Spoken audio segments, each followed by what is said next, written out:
Hey guys, welcome to another video in our series on how to interpret the Bible. Now today we are going to be discussing 4 of the 8 challenges that we need to be aware of to prevent us from properly understanding the Bible. Now these challenges are what scholars call noise or gaps in understanding. And these are anything that interrupts the flow of communication between the sender and the receiver. These 8 components, they come from Furr and Kossenberger's book, and it's called Inductive Bible Study. Now, you might find these worded differently or see more or less in different places, but generally speaking, this is a great way to kind of encompass the challenges or gaps in understanding that we'll face when interpreting Scripture. Now, these 8 challenges, they fall under one of 3 broad categories. They are the historical, literary, and theological gaps that exist between the ancient text of Scripture and the modern reader seeking to understand it. So let's check them out. The historical challenges, they include the time gap, the geographical gap, and the cultural gap. The literary challenges, they include the language gap and the literary gap. And then the theological challenges, they include the supernatural gap, the theological gap, and the appropriation gap. So, number 1, the time gap. At times, it can be hard to embrace the fact that people living in different times than us were living under some extremely different situations or even laws that we live in. Now, we only have to go back 200 years or so in our own country to see this. Horse thieves, for instance, were on par with how we would view child molesters, and their penalty was way more severe than anything we would be comfortable doling out today. Wikipedia describes one such law passed in Pennsylvania. It says this: in Pennsylvania, the Act to Increase the Punishments of Horse Stealing law was passed in 1780. The law ran as follows: the first offense shall stand in the pillory for 1 hour and shall be publicly whipped on his, her, or their backs with 39 lashes well laid on, and at the same time shall have his, her, or their ears cut off and nailed to the pillory. And for the second offense, they shall be whipped and pilloried in the same manner and be branded on the dang forehead in a plain and visible manner with the letters HT for horse thief. Now, of course, this reads nothing like what our justice system does to criminals in our day and age. This is why when reading certain things that happen in Scripture, it might seem quite disturbing or unjust to our modern mind and might tempt us to believe that it could never have been true. The geographical gap. Bridging this gap can help us gain perspective on what their daily routine might have been like. For instance, during New Testament times, much of their area was rain-depleted and desert. Water was hugely important. It was also very mountainous, and in many parts, since they didn't have vehicles, cities, jobs, and everything was much closer to each other than you and I are used to. Travel was predominantly by foot or on donkey if you were lucky enough to have one. Often their trips between cities would take days. Now this means that they would sleep next to the road at night, and thieves were always a concern. One way they combated this was to jump into a group and walk together to sort of protect each other. See, knowing this might not change our doctrine that much, but it helps us to understand some of their sayings and comparisons better when they relate it to, let's say, walking with God or some of the parables that we read about. It was just a real part of their existence. Now, most of us will never take a 70-mile walking trip to visit family or for important religious festivals or whatever, especially with young kids in tow. However, that's the approximate distance between Judea and Galilee, and many Jews would make that journey for various reasons. So the cultural gap. Now this is a big one.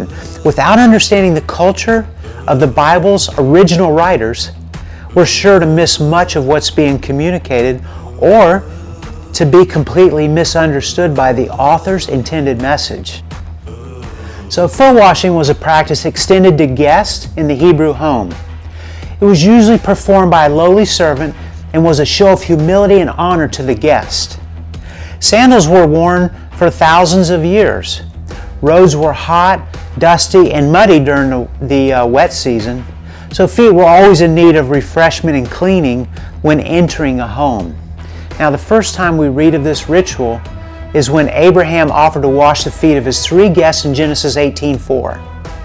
Jesus washed the disciples' feet and then said this in John 13, "If I then, your Lord and teacher, have washed your feet, you too ought to wash one another's feet. For I've given you an example that you should do just as I've done for you." And he says, "I tell you the solemn truth, the slave is not greater than his master, nor is the one who is sent as a messenger." Another one's a holy kiss. Now, in many nations, Israel being one, it was customary for men to greet male friends or relatives with a kiss on both cheeks. So it was in Jesus' time. This expression of welcome was particularly practiced when a guest entered a home. A master of the house would greet his guest, then seal it with a welcome kiss, first on the right cheek and then on the left. Luke 7, Jesus was invited to dine with Simon the Pharisee. There were many religious hypocrites there as well. A woman entered and wept tears on Jesus' feet. She then dried them with her hair and kissed his feet over and over. The Pharisees were appalled because she was known as a woman of ill repute. So Jesus reminded them they did not kiss him when he entered, wash his feet, nor anoint his head with oil, as this humble woman was doing. So other customs that we don't share are, let's say, arranged marriages, the dowry, stoning someone to death, whipping to shred the flesh, trading sandals to complete an agreement, and the Levirate marriage, just to name a few. Number 4, the language gap. Many Christians today hold to the view that the Bible is without error and inspired by God, who co-authored the Bible with around 40 people. Now, if that's true, why should the language gap be one of the challenges we face? Many will mistakenly also attribute inerrancy to our English translations. Now, a better way to understand inerrancy is to understand that it's only ascribed to the original human author written manuscript. For instance, the only inspired version of the book of Colossians is the book that Paul wrote.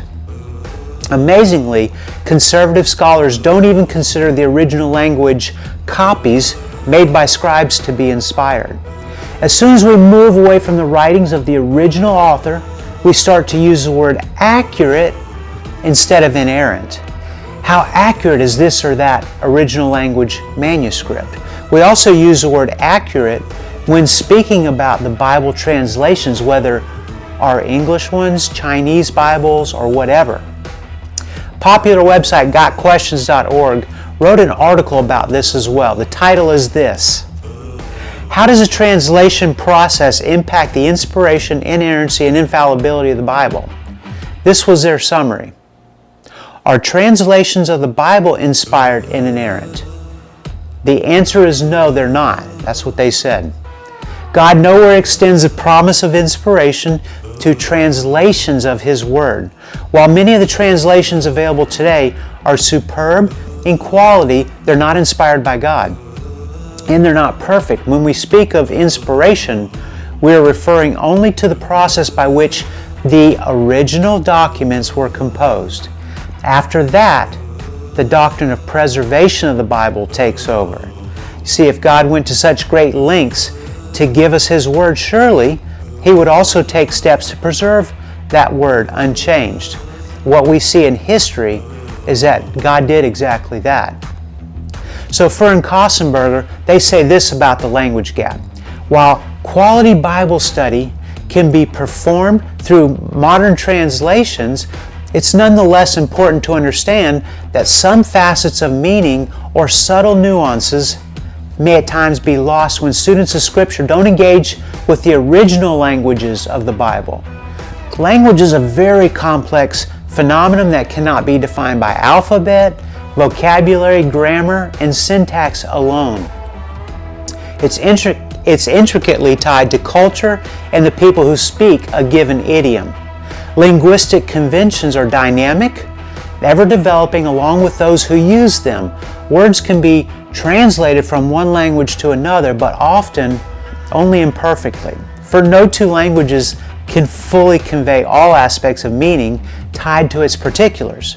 Now, in short, the original languages of the Bible should rightly take precedence over any given translation. You'll be able to bridge the language gap as you read and compare translations, engage in original language word study through the use of various reference tools, and follow exegetical conversations in the better commentaries.